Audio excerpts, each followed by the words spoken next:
devoir de mémoire est une notion dont on parle beaucoup en ce moment, et en particulier, j'avais moi-même, avec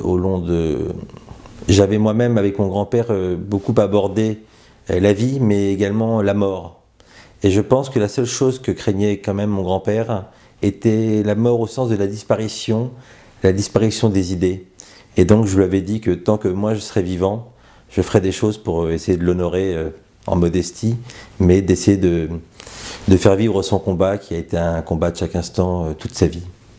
C'est là où je parle d'un devoir de mémoire. En effet, il a eu une scolarité par laquelle il a beaucoup bougé, il s'est beaucoup déplacé parce que son père était médecin militaire. D'ailleurs, à un moment, le duc de Castres rappelle qu'il est le seul membre d'une association d'anciennes élèves, puisqu'il a été au cours La Bruyère, qui à l'époque était une association d'anciennes élèves. Et donc, enfin, on voit à travers son parcours, bachelier à 15 ans, avocat à 19 ans, alors même que en ce temps-là, la majorité était à 21 ans, c'est-à-dire qu'il pouvait s'occuper des dossiers juridiques de ses clients et pas des siens. Et donc très rapidement, il s'est retrouvé avec des responsabilités, ayant été dans sa vie, comme vous le savez, 13 fois ministre, président du Conseil 2 fois, autour de ses 40 ans. Donc toute cette vie au service de la politique, des autres, de l'histoire, de la philosophie, de la musique, de la littérature, ressemble quand même à quelque chose qui est un destin bien singulier.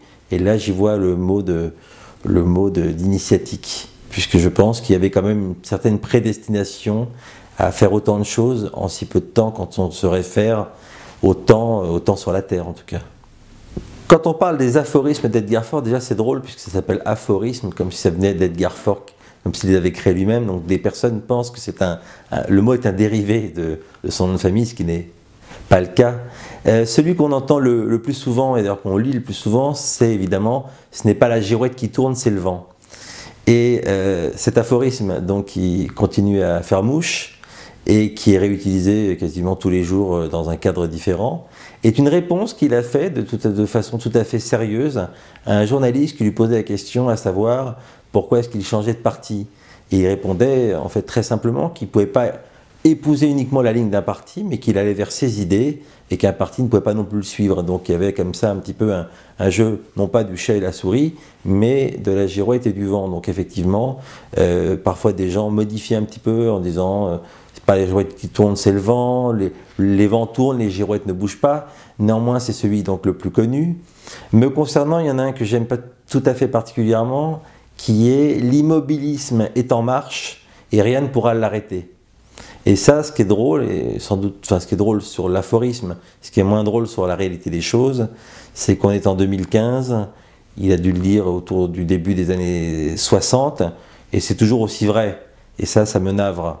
Néanmoins, pour vous répondre sur le fond, l'immobilisme est en marche et rien ne pourra l'arrêter, est celui qui me fait le plus rire. Il a existé pas mal de biographies sur Edgar Faure. Une énième biographie supplémentaire n'aurait pas été intéressante, aurait été fastidieuse, ne m'aurait pas motivé à l'écrire.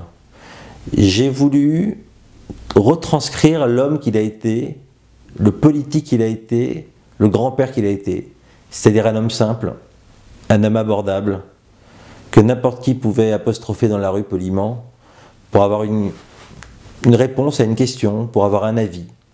Et à travers mon livre, j'ai voulu donner cette légèreté qui consiste à faire qu'on peut le prendre par la fin, par le début, par le milieu. C'est une suite, c'est un récit qui n'est pas une lourde biographie, mais qui retrace l'homme tant politique, tant l'homme d'État que le grand-père, un aspect qui n'est traité nulle part ailleurs.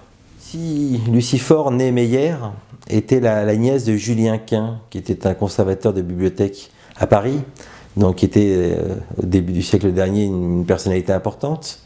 Ma grand-mère était relieuse avant la guerre, et donc elle a dû fuir, évidemment, le nazisme, et c'est bien mon grand-père Edgar Faure qui a dit à ses beaux-parents « Attention, il arrive des choses très graves ».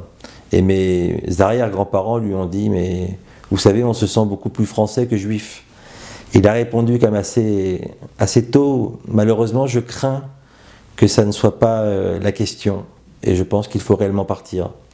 Donc ils sont partis à Hammamet, en Tunisie, Et précédés par Hammamet, ils sont plutôt déjà allés à Tunis au départ. Et à Tunis, les Allemands sont passés pas loin, donc ils sont partis à Hammamet, là où mon grand-père a commencé à plaider à nouveau en tant qu'avocat au barreau d'Hammamet, et ma grand-mère a commencé à se livrer à l'écriture.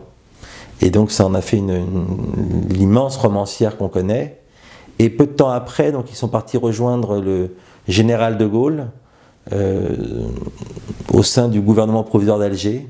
Et c'est là où donc, Lucie, ma grand-mère, a créé la Nef, qui a été une revue qui donc, a été créée avec Raymond Aron en 1943 et qui durera donc jusqu'au décès en 1978 de ma grand-mère, repris de 78 à 80 par ma mère. Et c'est une revue que j'envisage éventuellement de relancer si je sens que le concours d'hommes de lettres, comme ça a pu l'être pendant quasiment un siècle, seront au rendez-vous avec moi. Car quand on prend la Nef, tous les thèmes sont traités et pas l'ensemble du tout Paris. Donc sur Lucifore, grande résistante, commandeur de l'ordre de la Légion d'honneur, à une époque où ça a un symbole très fort. Et elle n'était pas Madame Fort, elle était Lucifore. C'est-à-dire qu'elle avait vraiment son univers à elle, sa composition, sa vision des choses, énorme conseil, mais ce n'était pas la femme cachée.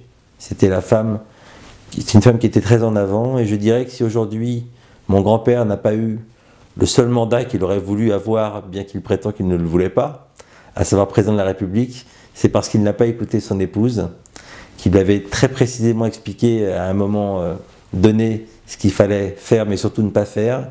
Il ne l'a pas écouté, et donc il n'a pas été président. Donc je veux dire que là-dessus, elle avait encore une fois raison.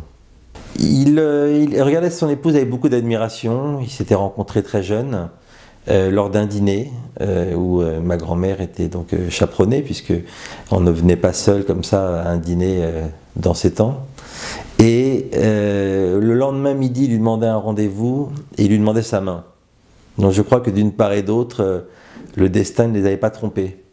Il a toujours eu une immense admiration pour ma grand-mère, l'admiration était réciproque, et je pense qu'elle voyait elle-même des ambitions encore plus grandes pour Edgar que lui-même ne les voyait pour lui. Et d'ailleurs, ils avaient donc une connivence énorme sur l'écriture, parce que mon grand-père était également romancier, auteur. Il signait parfois des romans policiers sous le nom de Edgar Sandé, S-A-N-D-A-Y. Et donc, comme ça, elle s'amusait à dire, par exemple, le week-end, nous partons gratter du papier. Mais elle ne lui demandait pas ni son accord, ni ce qu'il en pensait. Elle terminait ses romans et il les lisait comme tout le monde, après qu'il soit passé à la presse. Ma mère, donc fille d'Edgar et Lucifore, fille cadette, essayait évidemment toujours de mettre en émoi ses parents, qui avaient quand même une certaine réussite. Et je me souviens de récits, notamment en mai 68. Mon grand-père Edgar Faure est ministre de l'Éducation nationale, donc c'est quand même la chienlit. Et ma mère donc balance des pavés, enfin avec ses amis, c'est mai 68. Et elle est toujours la seule qu'on ne veut pas retenir au commissariat.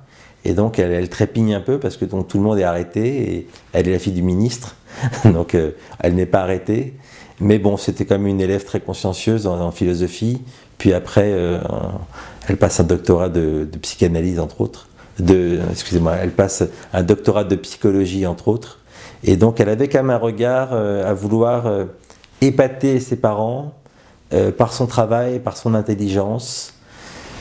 Elle refusait toute forme de népotisme. C'est-à-dire que quand on nous appelait à ne pas faire la queue quelque part, elle allait au bout de la queue et elle voulait la faire épayer absolument. Donc elle voulait éviter toute forme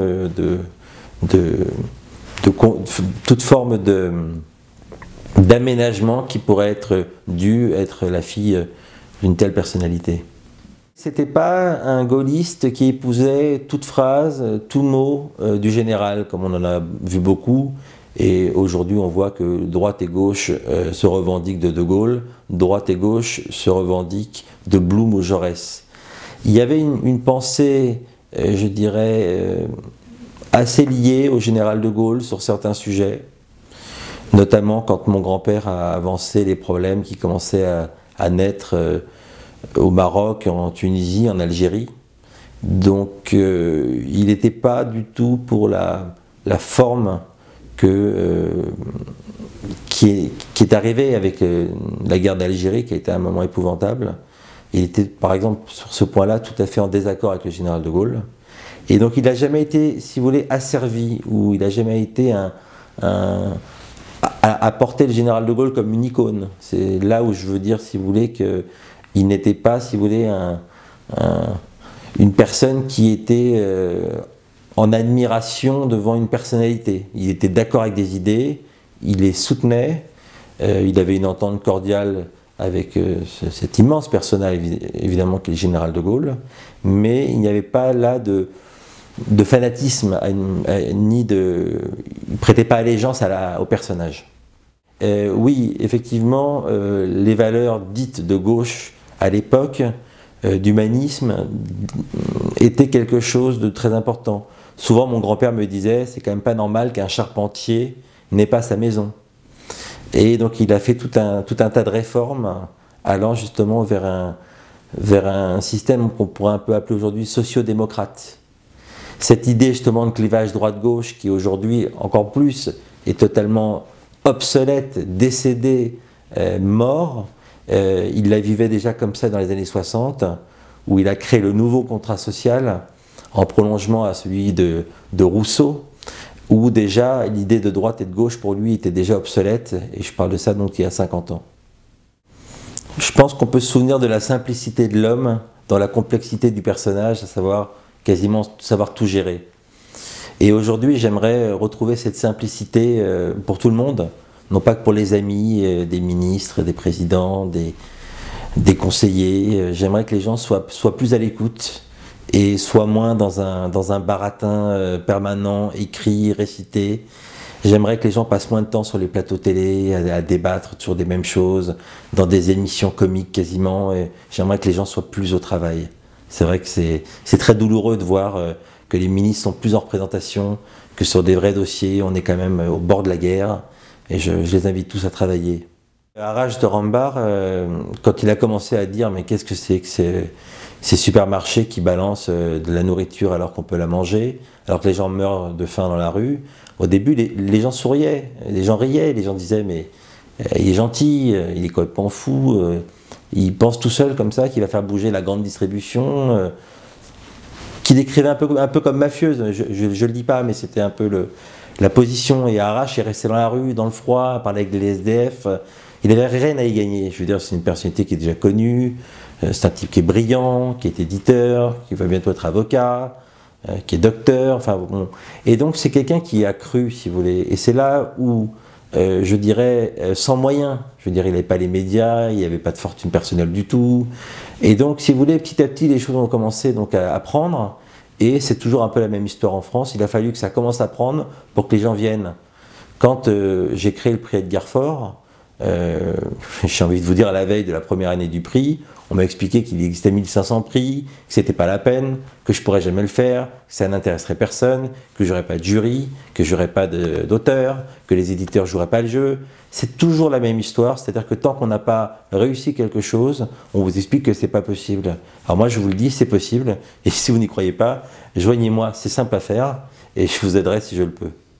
J'ai créé l'association Edgar Faure en 2003 pour rendre hommage à mon grand-père, avec un site. Alors évidemment en 2003 c'était pas pareil, enfin il y avait déjà évidemment beaucoup de sites, mais il y avait pas non plus, c'était pas comme aujourd'hui. Donc on pouvait commencer à se documenter donc sur qui était Edgar Faure, sur ce qu'il avait fait, ses actions, un petit peu tout ce qui a trait au personnage. Et très rapidement je me suis dit bon, une association avec des membres, des réunions. Est-ce que ça véhicule assez la pensée d'Edgar Faure? Et je me suis dit, créons un prix de littérature politique portant son nom, visant à récompenser le meilleur livre de l'année avec un jury. Et cette première année, donc j'ai appelé des amis de mon grand-père, personnalités comme Roland Dumas. J'ai pris des personnalités après, je dirais, plus jeunes aussi, entre autres, comme Nathalie Kosciusko-Morizet, comme Alain Juillet. Voilà, j'ai pris des personnes et donc on a remis donc, le premier prix Edgar Faure. Et j'ai eu l'idée la deuxième année de dire voilà, il n'y a pas de sortant au niveau du jury, mais il y a des renouvellements, et toute personne qui a été membre une fois peut le redevenir à sa demande. Donc chaque année, il y a des piliers, que sont Isabelle Debré, Olivier Dassault, des personnes comme Georges Paul Angevin, des personnes voilà, qu'on trouve dans le jury, et qui changent. Donc on est à peu près 15 ou 16 personnes, et donc que je sollicite par rapport à des actualités, par rapport à des façons de se comporter qu'ils ont eues qui me plaît, par rapport aussi à des visions, par rapport aussi à des échanges. Et donc comme ça on peut être ensemble dans ce prix, donc pendant un an se côtoyer, tout en restant amis, en se séparant à un moment, le temps de pouvoir faire émerger d'autres talents au sein du prix, mais pouvant revenir. Donc il n'y a pas d'idée de déchéance. Alors l'idée c'est d'avoir quand même une droite, une gauche, un centre, si tout ça existe encore vraiment. Et donc on faisait très attention à la parité les premières années, et je dirais qu'aujourd'hui je ne suis plus à compter 8 et 8 par exemple. Parce que quand on assiste aux délibérations du prix Edgar Faure, on s'aperçoit que droite et gauche, j'ai jamais vu le moindre problème. Alors je ne vais pas rentrer là-dedans en disant UMPS, hein, c'est pas ça que je veux dire du tout, bien au contraire. C'est que finalement quand on est avec des gens intelligents, quand on est avec des gens qui veulent le bien de la France, quand on est avec des gens qui veulent le bien de leurs administrés, quelque part il y a un bon sens paysan, et j'aime bien cette expression parce qu'elle inclut tout le monde. Quand je dis paysan, c'est vraiment la France dans toute sa grandeur. Et c'est là encore une fois où, quand on va débattre, alors je ne vais pas vous dire qu'une personnalité de droite va voter pour une biographie de François Mitterrand et inversement peut-être, et encore, je ne suis pas dans le secret de l'isoloir, mais il y a quand même un bon sens paysan, encore une fois, qui prend le dessus sur tout. Et c'est là où les clivages, peut-être, mais pas nécessairement. Alors c'est vrai que j'ai la chance ou la malchance d'avoir un grand nombre de passions. C'est vrai que je me passionne pour mon métier, qui est, comme vous l'avez dit, la psychanalyse, où j'essaie comme ça de faire évoluer des courants de pensée et en mélanger certains qui ne le sont pas forcément, pour arriver à une efficacité que j'essaie d'avoir de plus en plus prospère pour les personnes notamment que je reçois. Parallèlement à ça, j'aime l'écriture. J'ai passé donc 5 ans à écrire l'ouvrage sur mon grand-père. Je suis sur un nouvel ouvrage, donc je ne peux pas vous dire à quelle date je pourrais le livrer. Comme Edgar Faure, encore une fois, je me livre à des travaux musicaux aussi. Je suis auteur, compositeur, interprète aux airs perdus retrouvés. J'ai caressé à peu près 8 ans un mandat d'élu, puisque j'étais élu à Clichy. J'avais la responsabilité d'être maire adjoint à la médiation. Donc on y retrouve peut-être là encore une partie du forisme. Et comme ça, voilà, donc je m'intéresse à beaucoup de choses. Je suis dans le monde associatif. J'ai créé l'association des décorés des arts et des lettres, car j'ai eu la chance d'être décoré à 32 ans. Et en tant que plus jeune décoré, je me suis demandé comment je pouvais rendre l'honneur qu'on m'avait fait. Et je me suis aperçu qu'une fois décoré, finalement les choses redevenaient très plates. Et qu'il s'agissait de la seule décoration qui n'avait pas d'association pour regrouper ses membres, donc je l'ai fait. Voilà, donc je me passionne pour tout un tas de choses, pour le conseil, pour la musique, le cinéma. J'ai produit un documentaire sur Edgar Faure, encore une fois, avec France 5, France 3, Public Sénat. Voilà, je pense que j'essaie de m'intéresser aux gens, aux choses, à l'humain, et l'humain passe par tous ces canaux, passe par énormément de choses, et c'est ces choses-là que je vais chercher pour retrouver l'humain que j'aime. L'amour permet de rester en vie souvent, l'amour permet de donner évidemment des ailes pour travailler, des ailes pour se retrouver, des ailes pour se reconstruire, des ailes pour se rebâtir. Effectivement, le mot amour avec un grand A, je ne parle pas que d'être marié, ou le fait d'aimer les gens, et puis donc d'être aimé, puisque est un mot qui a une force indescriptible, et d'ailleurs le contraire aussi, c'est-à-dire que la haine emporte beaucoup de choses, et j'essaie toujours de rappeler aux gens que la haine des autres n'est rien d'autre que la haine de soi-même.